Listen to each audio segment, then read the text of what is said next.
The economy has been growing since Somalia started recovery in 2012. For the past couple of years, the economy grew by average of 4%, which is higher than the average growth rate in most countries. And we have achieved multiple milestones for the past 3 years, starting with debt relief that we achieved in 2023. We joined the East African community. The private sector has been in a boom for a while, and the service sector is really leading the economic growth.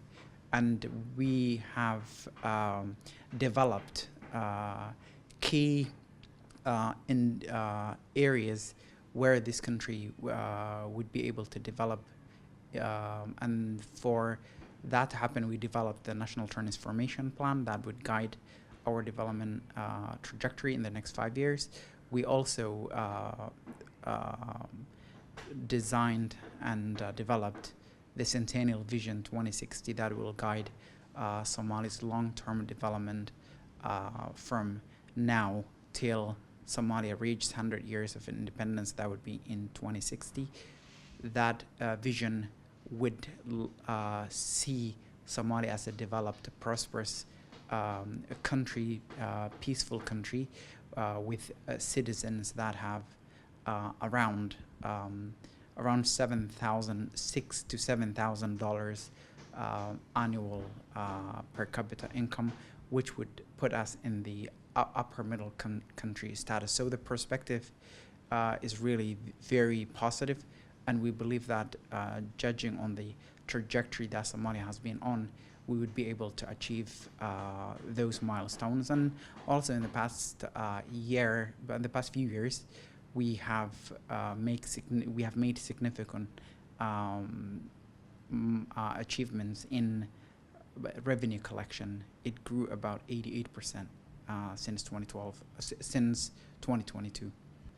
Then the international community has been providing support to Somalia, and the World Bank, the IMF, bilateral countries. Turkey is one of those countries that have been supporting Somalia in its economic growth, whether it is investment, whether it is budget support, and we really appreciate those countries that support Somalia, which Turkey is actually a front runner in terms of actual investment in the country.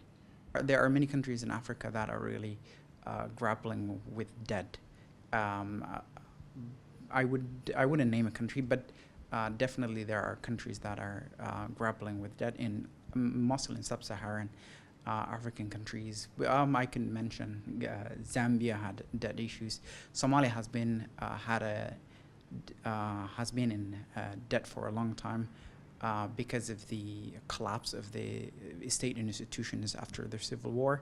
But given the concerted efforts that the successive governments in post-civil war have put into the debt relief process, we have been able to achieve debt relief in 2023 with the concerted last-ditch effort by President Hassan Sheikh Mohamud.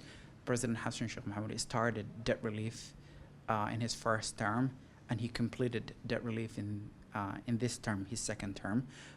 So debt went from, last time when the debt was relieved, it went from 64% of our GDP to actually 6%. Now Somalia has almost no debt. Around 6%, it is something that we could manage given the magnitude, the weight of the debt that got relieved. Now we could say that we don't have a debt problem for now. Countries with debt have they can't grow economically. They can't achieve economic growth, and the reason is debt comes with service. They have to service the debt, and that would involve policy alternatives. Would they finance healthcare or education, or would they spend on social programs, or they will just pay debt or on debt servicing.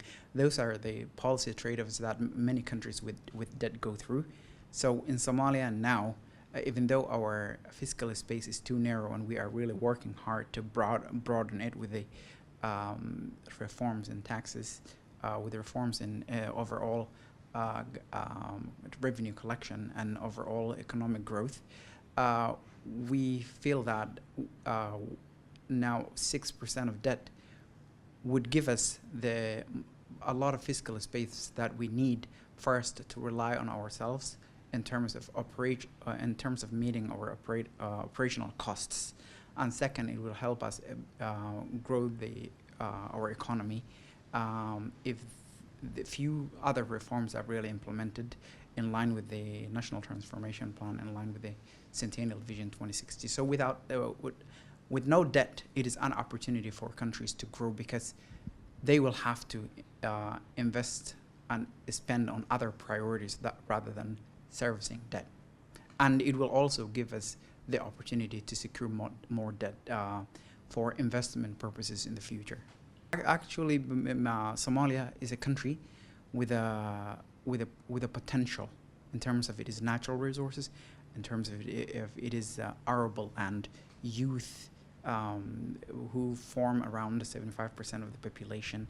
Our country is a country with a potential renewable energy. So Somalia is a great investment destination. We have been relying on aid for some time now, but because we have these plans that I talked about, the Centennial Vision 2060, the NTP, now our country is ready for investment. We want the industrialization to develop. We want various sectors in the country to develop, and we want Somalia really to benefit from it is natural resources, oil and gas, that Turkey has been helping discover, and we have the longest coastline in Africa. That long coastline in Africa is an asset that a lot of countries don't have. Many of the countries in the region are really landlocked, and we want Somalia to become a logistics hub that supplies many of the states and countries in the region. So we hope that the world looks at Somalia not as a country just recovering from a civil war, but a country that could make a great leap in terms of its economic development. So it is an investment destination rather than a country that needs to be helped in terms of aid. So just like what Turkey has been doing, Turkey has invested in Somalia. It invested in infrastructure, invested in airports, invested in seaport, invested in many social sectors. Latest, we have Ziraat Bank now open. So Turkey has invested in Somalia, and Turkey is really now is getting the first mover advantage, and we want many countries to really join and invest in Somalia. They will see a great return on their investments.